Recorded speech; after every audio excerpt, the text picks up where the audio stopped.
इस वीडियो में मैं एक्सप्लेन करने वाला हूँ मोलैरिटी और मोलैलिटी क्या होता है। देखो, सबसे पहले तो इसका डिफरेंस जो होता है मोलैरिटी और मोलैलिटी, ठीक है। तो जो मोलैरिटी होती है उसको हम लोग कैपिटल एम से रिप्रेजेंट करते हैं और जो मोलैरिटी होती है उसको हम स्मॉल एम से रिप्रेजेंट करते हैं।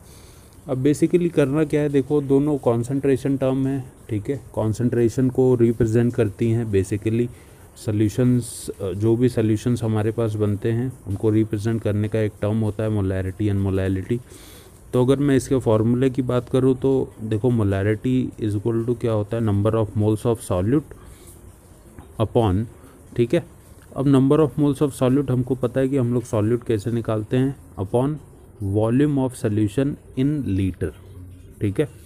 जो भी सॉल्यूशन का वॉल्यूम होगा वो हमको उसके लीटर के अकॉर्डिंग यहाँ पे प्लेस करना पड़ेगा। तो काफ़ी सिंपल सा फॉर्मूला है जो हमको क्या रिप्रेजेंट करके देता है मोलैरिटी को।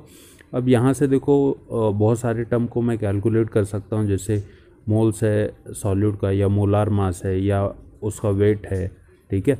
तो यहाँ से हम लोग ये अगर हमको मोलैरिटी पता है तो हम बाकी चीज़ों को भी कैलकुलेट कर सकते हैं। तो volume of solution in litre हमको रखना है।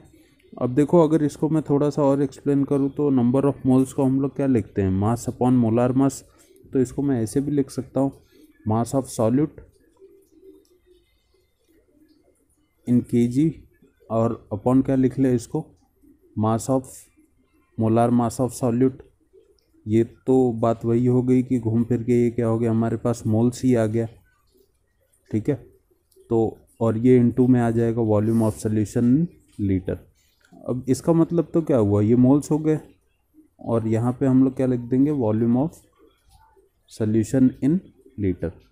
तो मतलब हमको मोलैरिटी के हम अपने पास दो फार्मूले मिल जाते हैं बेसिकली, एक तो number of moles of solute upon volume of solution in litre, या फिर अगर मोलार मास दिया हुआ है तो हम लोग इस टर्म में इसको रिप्रेजेंट कर लेंगे सिंपल सा एक्सपांड करके। अब देखो डेफिनेशन की बात की जाए तो बार बार वही चीज़ें, अब इसको हम लोग वापस से वही रिप्रेजेंट करने की ज़रूरत है। डेफिनेशन में हम लोग सिंपल सा क्या लिख सकते हैं, ठीक है, इट इज़ डिफाइंड एज। अब देखो फार्मूला लिखा हुआ है तो फार्मूला देख के हम लोग इसको डिफाइन इजीली कर सकते हैं। तो it is defined as the number of moles, ठीक है, ऑफ सॉल्यूट इन, किस में हम लोग ने इसको रिप्रेजेंट किया है, वॉल्यूम, जो सोल्यूशन का वॉल्यूम है इन लीटर।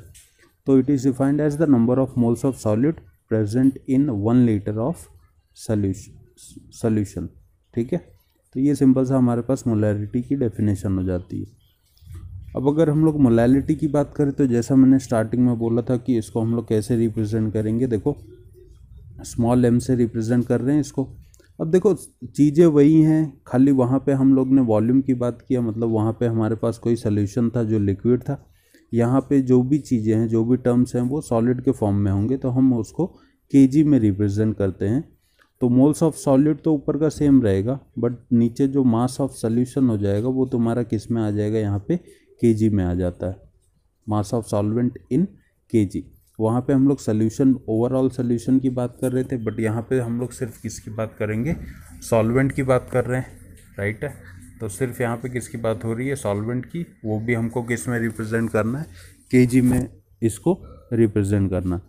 तो अगेन इसको मैं ऐसे भी लिख सकता हूँ ना, मास ऑफ सॉल्यूट अपॉन ये जो मोल्स लिखे हैं उसको mass upon molar mass of solute into क्या हो जाएगा हमारे पास, mass of solvent in KG,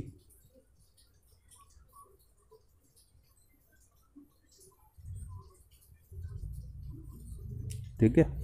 अब अगर इसके डेफिनेशन की मैं बात करूँ तो डेफिनेशन अगेन सिमिलर है उसकी, कि वापस से अगेन ये कैसे डिफाइन होगा, moles of solid present in 1 kg of solvent, ऐसे लिख सकते हैं।